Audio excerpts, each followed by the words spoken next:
Não há necessidade de usar remédio na maioria das vezes. Que a própria, você imagina 5.000 anos atrás, que não tinha remédio. Como é que as pessoas viviam? E viviam bem. A sua bisavó tinha mais saúde que a sua mãe. Entendeu? Viviam muito bem, obrigado. Por quê? Estavam mais ligados aos hábitos da natureza. Entendeu? Tomavam mais sol, comia comida mais natural. Quer dizer, é esse trabalho que a gente vem mostrando. E o que nós pretendemos indicar para a farmácia de manipulação são coisas que o corpo tem. Quando você toma o magnésio, o corpo tem magnésio. Quando você toma o N-acetilcolina, o corpo tem N-acetilcolina. Então, o corpo tem aquilo já. Quando você coloca um remédio patenteado, eu fui diretor médico da Merck Sharp & Dohme e fui vice-presidente da Novartis nos Estados Unidos durante muitos anos, então eu sei muito bem esse lado. Quando você faz um remédio patenteado, para você patentear um remédio, você tem que provar para o mundo que isso existe, não existe no planeta Terra. Senão você não consegue patente. Então, por princípio, todo remédio que você coloca na boca é um ET. É uma coisa que não existe nesse planeta. Né? Aí, claro, se não existe, o corpo não sabe como trabalhar com ele. E começam os efeitos colaterais. Todo remédio, por melhor que ele seja, ele tem um efeito colateral. Eu tenho 37 livros publicados, 26 estão traduzidos para outros idiomas, presente em mais de 40 países.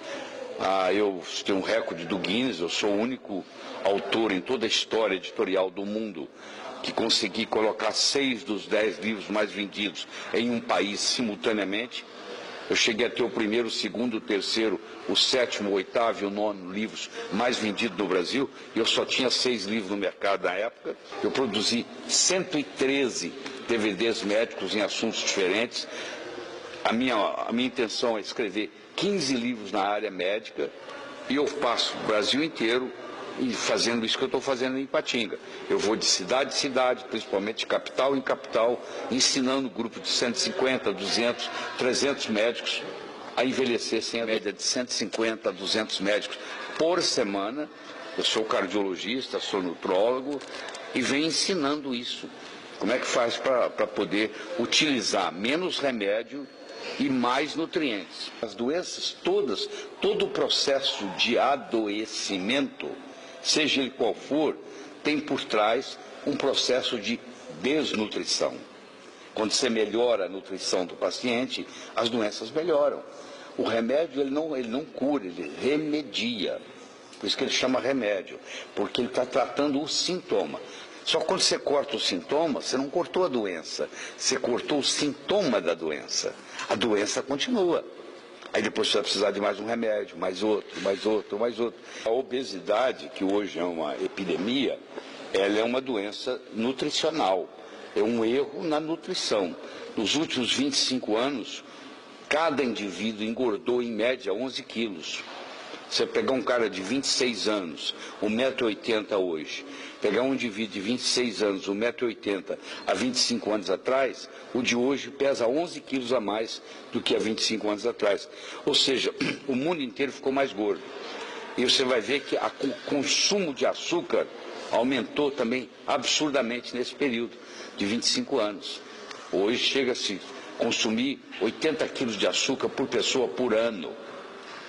Há 30 anos atrás se consumia 40 e poucos, ou seja, praticamente dobrou. Tá? Então, essa ingesta de açúcar causou esse aumento. Por que essa ingesta de açúcar? Porque por volta de 1970, 80, falaram que você tinha que diminuir a gordura. Mas para diminuir a gordura, você tem que passar a comer sem gordura. Comer sem gordura ninguém aguenta, porque o alimento ficou horrível. Aí eles puseram açúcar para compensar. Aí vem diabetes, vem obesidade, vem tudo isso. E na realidade a gordura não aumenta o colesterol. O colesterol, primeiro, não é gordura. O colesterol é um álcool. E a maioria dos médicos não sabe disso. O colesterol é um álcool. E segundo, o que aumenta o colesterol não é gordura, é açúcar, é carboidrato. O colesterol é fabricado no fígado a partir de carboidrato. Então o que aconteceu? As pessoas engordaram e ficaram com o colesterol mais alto. Agora tem que tratar o colesterol. Aí vem um remédio para tratar o colesterol, que causa outros problemas sérios. Então uma coisa vai complicando a outra. Se você ingerir o sal grosso, o sal de churrasco, o sal marinho não refinado, eles têm mais de 80 elementos. Se você ingere, se você põe na mesa o sal de mesa, que é aquele branquinho, aquele só tem sódio, só tem cloro. Aquele faz mal. Agora, o sal integral, não. O sal integral faz bem. Eu pego um paciente com pressão alta, dou para ele sal integral, a pressão dele baixa. Por que que baixa? Porque naquele conjunto de 80 e tantas coisas, uma delas é o mineral magnésio. E o magnésio faz baixar a pressão. Então, quem faz uso de sal integral tem melhor saúde. Quem faz uso de cloreto de sódio tem problemas. Quando eu comecei a praticar medicina, há 42 anos atrás, que eu me tornei médico, o colesterol era 320, era o normal. Eu só vi caindo. E os problemas cardíacos continuam aí do mesmo jeito, entendeu? O colesterol não é bandido, o colesterol é mocinho. Ele foi pego na cena do crime, eles algemaram e prenderam ele, achando que ele era o assaltante. Não, ele era o polícia, que estava lá para prender. Quando você tem um problema qualquer no seu corpo, por um mecanismo de defesa, você aumenta o colesterol. Então, eu vou dar um exemplo. A tireoide não está funcionando direito, principalmente na mulher. A mulher tem mais problema de tireoide que o homem. Então, a mulher chega no consultório, a tireoide não está funcionando direito, ela está sobrepeso, ela está mais pesada do que ela gostaria, e o colesterol dela está alto. Não adianta eu tratar o colesterol dela, eu tenho que tratar a tireoide dela. No momento que eu tratar a tireoide, o colesterol normaliza. Não precisa tomar remédio para colesterol. Todo mundo que faz suplementação de cálcio sozinho morre mais cedo, média 7 anos. Porque aquele cálcio que você ingere não necessariamente vai para o osso. Ele pode ir para o coração, para a coronária, para a aorta, para a válvula cardíaca e causar uma calcificação. Pode ir para o joelho. Então ele dá uma série de problemas. Então os estudos e mais estudos vêm mostrando que você não pode fazer suplementação de cálcio sozinho. Se você ingerir cálcio, você tem que ingerir cálcio, magnésio, boro, vitamina D3, vitamina K2, para não ter osteoporose. A osteoporose tem uma predisposição genética sim, mas a osteoporose ela começa na adolescência. É a mulher que toma anticoncepcional, entendeu? Eu sei que é difícil ficar sem um anticoncepcional, mas o que eu quero dizer é o seguinte: quando ela começa a tomar anticoncepcional, o osso dela já começa a ter problema, porque aí ela não ovula mais. Por isso que o anticoncepcional se chama anovulatório. Ele não ovula, você não ovula mais. Por não ovular mais, ela não produz progesterona. E se ela não produz progesterona, o osso dela começa a ficar fraco. Já aos 15 anos de idade, quando ela começou o anticoncepcional. Aí quando chega, ela tem 50, 55, 60, o osso já está fraquinho, qualquer movimento que ela faz quebra o osso. Aí ela pensa assim: eu caí e quebrei o fêmur. Eu falo: não, você quebrou o fêmur e caiu. Essas pessoas que acham que caiu e quebrou o fêmur, na realidade elas quebram com uma torção, um movimento brusco. Elas quebram o fêmur como se é sustentado pelas duas pernas. Faltou uma, você cai. Então essa que é a verdade. É possível então fazer essa recomposição óssea utilizando algum medicamento, algum alimento? Claro que existe. Não precisa tomar medicamento nenhum. Você tem que fazer uma combinação de cálcio, de magnésio, de boro, de vitamina D3, de vitamina K2 e de vitamina A. Isso é o melhor medicamento que existe para a osteoporose. Na realidade, os remédios que estão no mercado para a osteoporose, depois de 4, 5 anos, o tiro sai pela culatra. Existem os alendronatos da vida, que causam, inclusive, necrose mandibular. Nos Estados Unidos, você vai num dentista, a primeira coisa que ele te pergunta é se você está tomando alendronato. Se você tiver, o dentista americano não põe a mão na sua boca, porque ele sabe que vai ter problema. Então tem muita gente fraturando o osso aí por causa do remédio da osteoporose que está tomando. Leite ajuda a recompor? Não, o leite não ajuda. Primeiro que o cálcio do leite é absorvido muito pouco. E segundo que o leite tem uma série de outras complicações. Muita gente tem intolerância à lactose, que é um problema sério. Muita gente tem alergia à caseína. O leite, quando é pasteurizado, há uma desnaturação das proteínas. Então não é a solução. Os brasileiros estão vivendo mais, mas ao mesmo tempo estão passando mais tempo doentes. Você fala assim: a mulher hoje com câncer de mama vive mais. Tá, claro que ela vive mais. mas vive mais com mais tempo com câncer, porque o diagnóstico é mais precoce. Então uma mulher que ia ficar 5 anos com câncer e ia morrer, hoje ela fica 9 anos com câncer antes de morrer, mas o diagnóstico foi feito 4 anos antes. Então o diagnóstico ficou mais precoce, ela fica mais tempo com câncer.